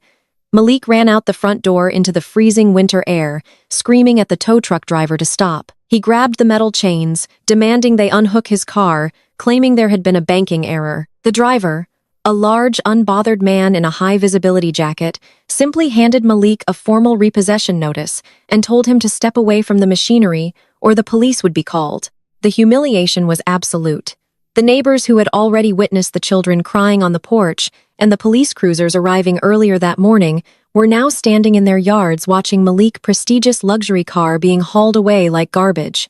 Haley stood in the doorway, watching her fake wealthy lifestyle literally driving down the street attached to a tow hook. She burst into hysterical tears, dropping to her knees on the frozen concrete.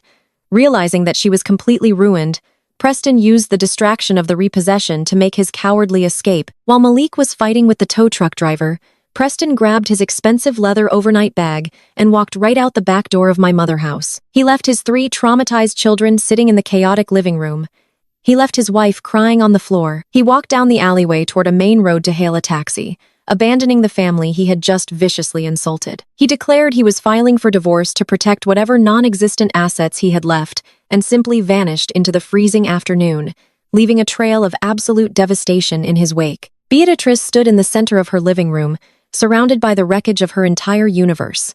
The two marriages she had constantly praised and elevated above my single life were completely destroyed. Her golden son was humiliated and broke. Her precious white son-in-law was a fugitive racist who had abandoned his family. The Buckhead mansion was gone. The luxury cars were gone.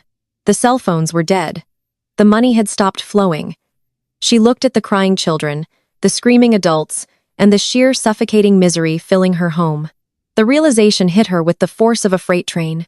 I was the only pillar that had ever held this family together. My patience and my quiet endurance were the only things keeping them from drowning in their own incompetence. By pushing me away, they had kicked out the very foundation of their lives. My mother had no cell service to call me. Her internet connection was unstable, and she knew I would not answer a generic email. She needed to hear my voice. She needed to perform her ultimate manipulation tactic, but she had no tools left to execute it. Completely desperate, Beatrice put on her winter coat and walked out of her house. She walked down the icy sidewalk to her next-door neighbor house, a kind elderly woman named Mrs. Henderson, who had lived there for 20 years.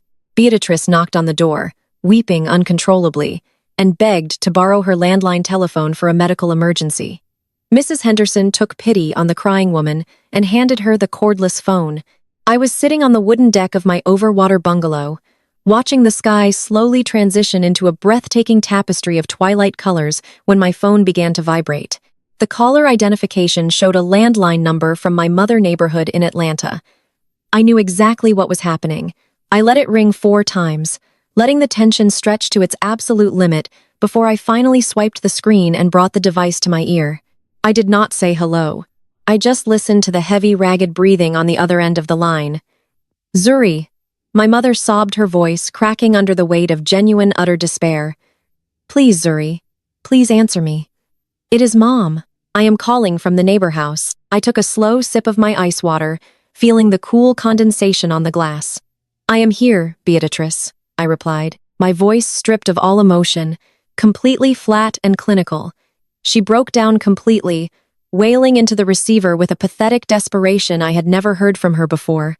We are sorry, she cried, her words stumbling over each other in a frantic rush. We are so sorry, Zuri. Please, you have to help us.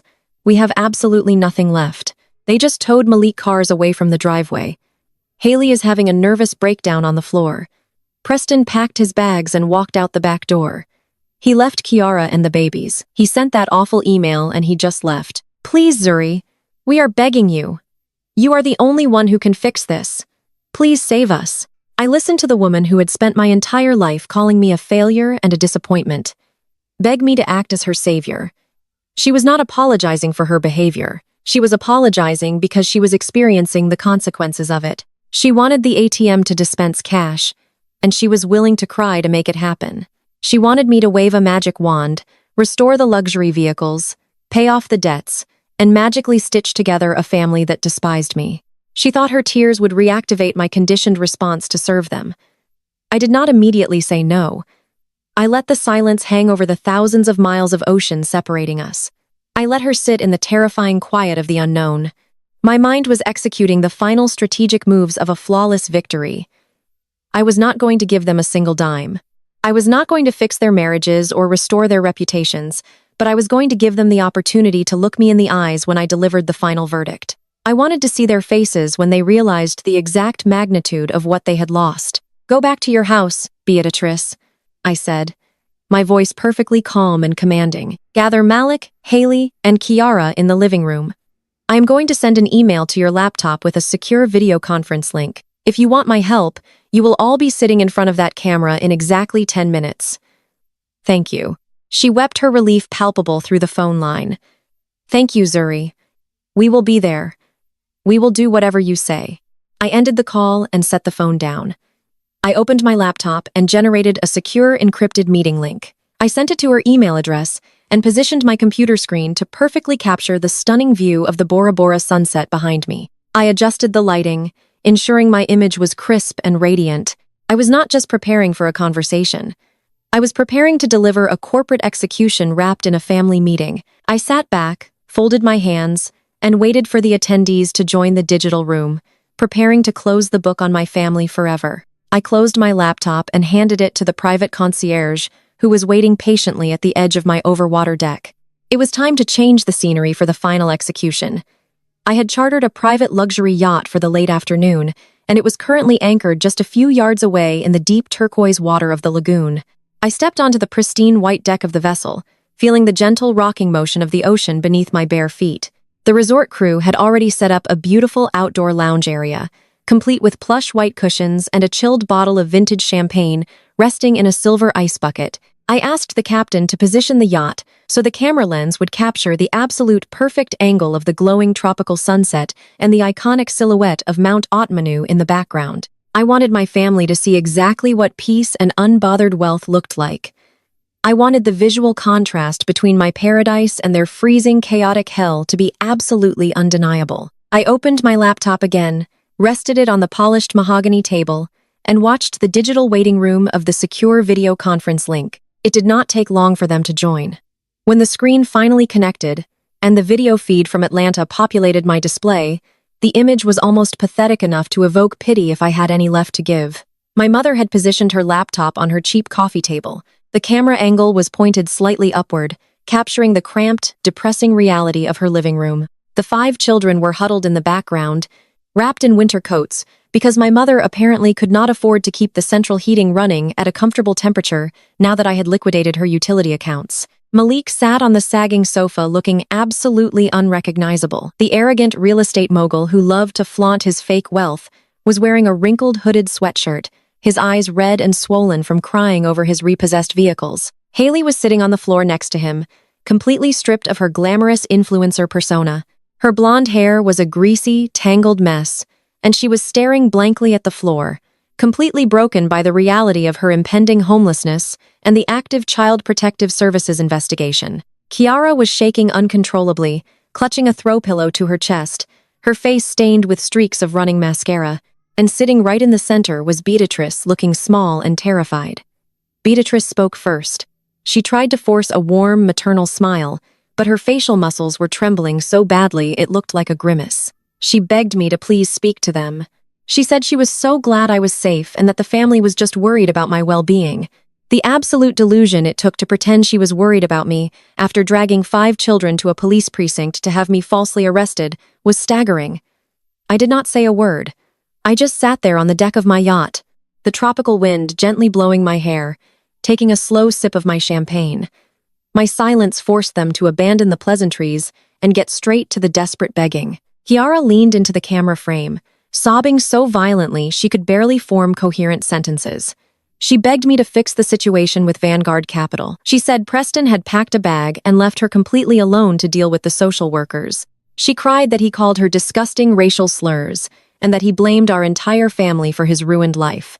She pleaded with me to just email his chief executive officer and tell them it was all a big misunderstanding. She actually had the audacity to ask me to lie to federal investigators to save a white man who had just openly degraded her blackness and abandoned her children. She said if I just gave him his job back, he would come home and her family would be whole again. She told me I had the power to save her marriage and that as her sister, it was my duty to protect her. I looked at my younger sister, feeling a profound sense of disgust. She was so deeply colonized by her own internalized hatred that she was begging me to rescue her racist abuser. Then Malik pushed his way toward the microphone. The man who had texted me just hours ago telling me I was a vindictive snake and a disgrace to the Washington name was now literally begging for his financial life. He apologized for everything he had ever said to me. He told me he was just stressed and that he did not mean any of the cruel insults he had hurled at me over the past decade. He begged me to cancel the eviction notice for the Buckhead mansion. He said Haley was threatening to leave him and take the kids back to her parents' house if they ended up on the street. He pleaded with me to call the auto lender and restore the payments on his luxury vehicles so he could have some dignity left. He said he was the man of the house and that I was castrating him in front of his wife. He asked me how I could be so cold to my own flesh and blood. Beatrice started wailing loudly, drowning out the pathetic apologies of my brother. She cried out, asking why her family was being tested like this. She looked directly into the camera and played the ultimate manipulation card. She said, "We are family Zuri, and family forgives." She told me that no matter what happened, blood is thicker than water, and that I needed to come home and fix this broken family. She said she had nothing left, that her utilities were going to be shut off, and that she could not afford to feed 5 extra mouths on her own. She begged me to restore her bank accounts, and to be the good, obedient daughter she raised me to be. She promised that if I just turned the money back on, they would respect me forever and never ask for anything else. I let them cry and beg and plead for a full 5 minutes. I let them exhaust their emotional ammunition until the living room was just filled with the pathetic sounds of their heavy breathing and the distant crying of the children. Then I finally spoke. My voice was quiet, but it carried through the laptop speakers with the devastating force of a sledgehammer. I told them to listen to me very carefully because I was only going to say this once. I looked directly at the camera lens, establishing absolute, unwavering eye contact with the people who had tormented me for my entire adult life. I told them that they did not love me. I told them they had never loved me. I said they only loved what I provided for them. I reminded them of every single time they had called my life meaningless because I did not have a husband to validate my existence. I pointed out the hilarious irony of their current situation. I looked at Kiara and told her that her perfect white husband was a criminal who despised her very skin color and that he was currently running from federal authorities because he was a complete fraud. I looked at Malik and told him that his entire masculine identity was a complete fabrication entirely funded by the single sister he constantly degraded. I told him that he was not a provider but a parasite who played dress-up in a house I owned. I looked at Beatrice and told her that she was a toxic enabler who worshipped the illusion of marriage so much that she sacrificed her only successful child to maintain the fake reputations of her 2 miserable married children.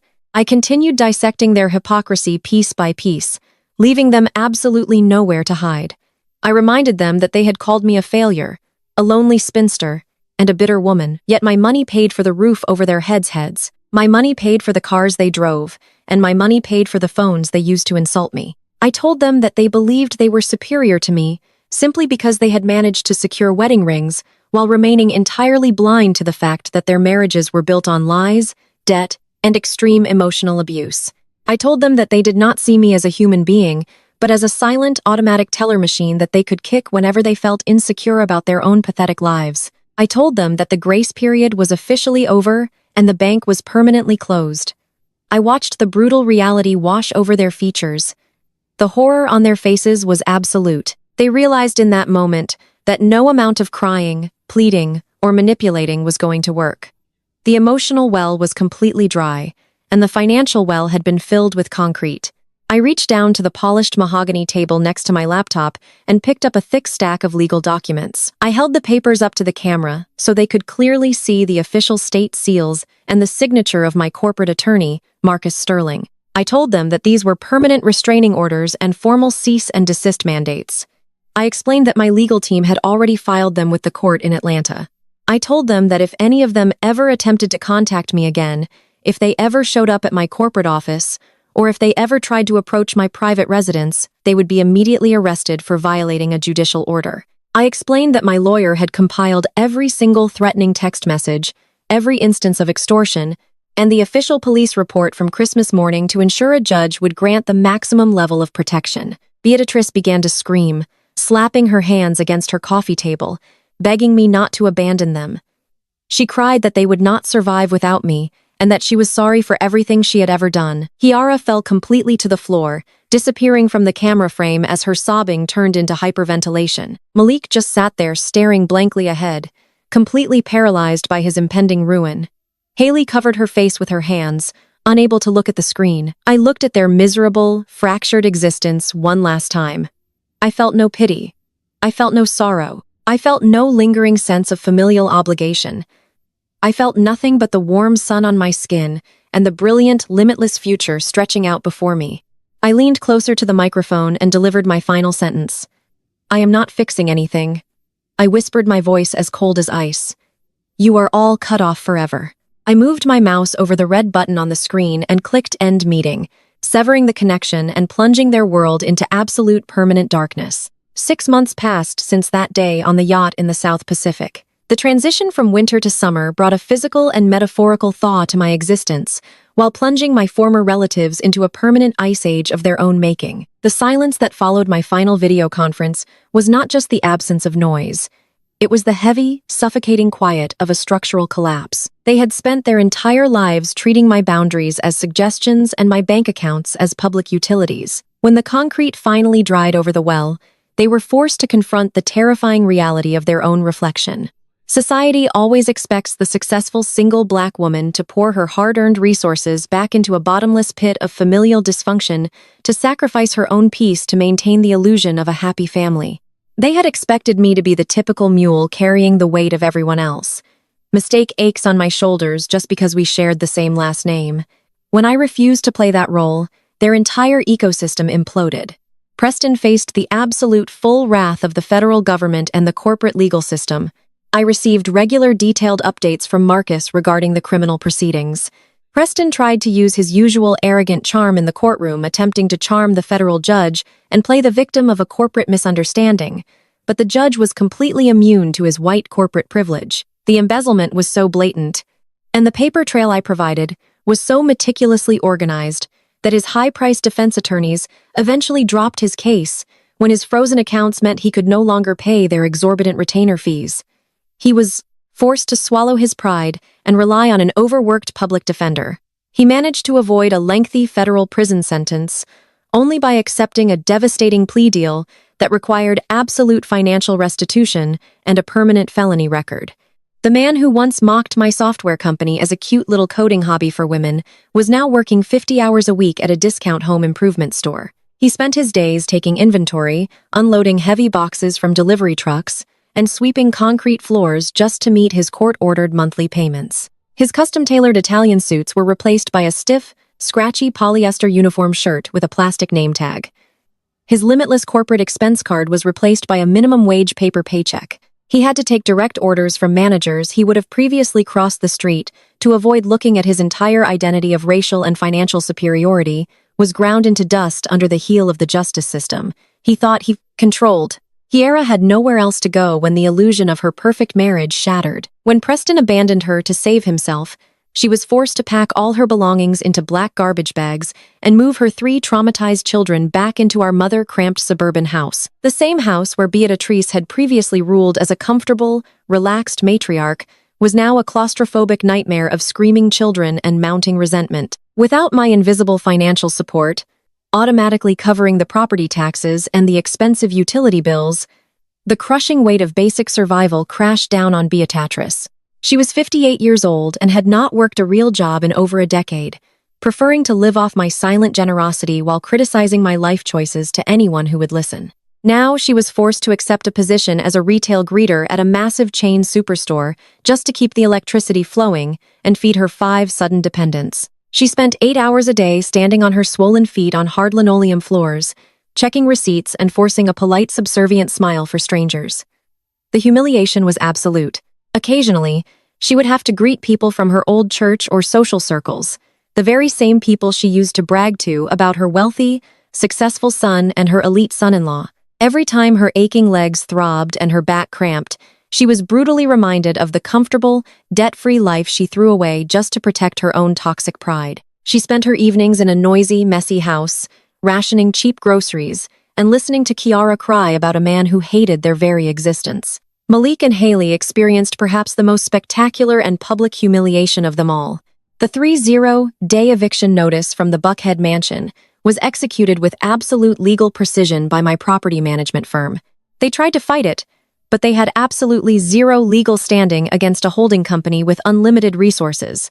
They were forced to move into a tiny 2-bedroom apartment in a noisy, overcrowded complex right next to a busy, elevated highway.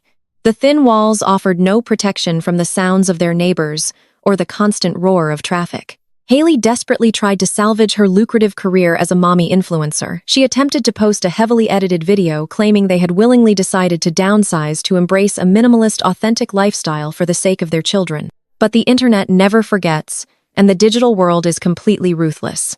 A neighbor from my mother's street had recorded the entire incident on Christmas morning. The video of the police cruisers, the child protective services workers, and the screaming abandoned children had been quietly uploaded to a local community forum, and it quickly went viral across all major social media platforms. The digital mob that Haley had tried to weaponize against me turned on her with terrifying speed. Every single brand sponsor dropped her immediately. Her comment sections were flooded with thousands of people calling her a neglectful fraud and demanding she be removed from the platform. Her online empire evaporated overnight, leaving her completely irrelevant, unemployable, and financially ruined. Malik lost his entire identity when the tow trucks took away his luxury vehicles. The arrogant patriarch who loved to brag about his self-made success and demand submission from his single sister was now a ghost of a man. Without the prop of a massive mansion and expensive cars, to hide behind his true incompetence was visible to the entire world. He was forced to take a mid-level sales job in a dying industry just to pay the rent on their miserable apartment. Because they had no credit and no savings, Malik had to rely on public transportation. Every morning, the man who called me a disgrace to the family name stood shivering at a bus stop, waiting to take a crowded city bus to a job he hated, staring out the smudged window at the life he used to pretend he owned. They were trapped together in a tiny space, blaming each other for a downfall that was entirely their own fault. As for me, I returned to Atlanta from the South Pacific, but I did not return to the house where they had dumped the children. That property held too many memories of their entitlement. I sold that house to a corporate commercial developer for a massive cash profit and upgraded my own reality. I purchased a sprawling multi-million-dollar penthouse in the heart of the city, featuring massive floor-to-ceiling windows that offered a breathtaking panoramic view of the entire Atlanta skyline. The space was vast and airy, filled with lush green plants, curated modern art, and the absolute undeniable peace of a woman who had finally excised a terminal disease from her life. Tonight, the penthouse was filled with the sounds of genuine laughter, the clinking of crystal glasses, and the rich aroma of a private chef preparing an elaborate 5-course meal in my gourmet kitchen. The private chef brought out platters of seared sea bass, roasted root vegetables, and perfectly seasoned Wagyu beef. The air smelled of truffles and fresh herbs. I was hosting a dinner party for my chosen family. Marcus was there sitting relaxed on a curved velvet sofa, sharing a drink and a story with my lead software developers and my chief operating officer. These were the people who respected my mind, who valued my time, and who celebrated my immense success without a single ounce of jealousy or toxic entitlement. They did not care if I had a husband or if I fit into a traditional mold. They did not view my single status as a character flaw or an open invitation to exploit my resources. They loved me for exactly who I was. They showed up for me when it mattered, and I showed up for them. The energy in the room was warm, vibrant, and completely devoid of the heavy, suffocating anxiety that used to define every single interaction I had with my biological relatives. I stood near the edge of my massive private balcony, looking out over the glittering endless lights of the city below. The warm southern summer breeze caught the edge of my emerald green silk evening gown, making it flutter gently around my ankles. I held a crystal flute of expensive vintage champagne in my hand, feeling the cool condensation against my warm skin. I listened to the music drifting out from the living room, mingling with the sounds of the bustling city far below. I thought about the vicious words my mother had screamed at me on that freezing Christmas morning. She told me I had no real life, because I chose not to conform to her miserable standards of existence. She actually believed that suffering through a toxic marriage, drowning in consumer debt, and tolerating blatant disrespect was somehow superior to building an empire in absolute peace. I took a slow, deliberate sip of my champagne, letting the crisp, bright bubbles dance across my tongue. The truth was so incredibly simple, and yet it took me over 3 decades to finally understand it.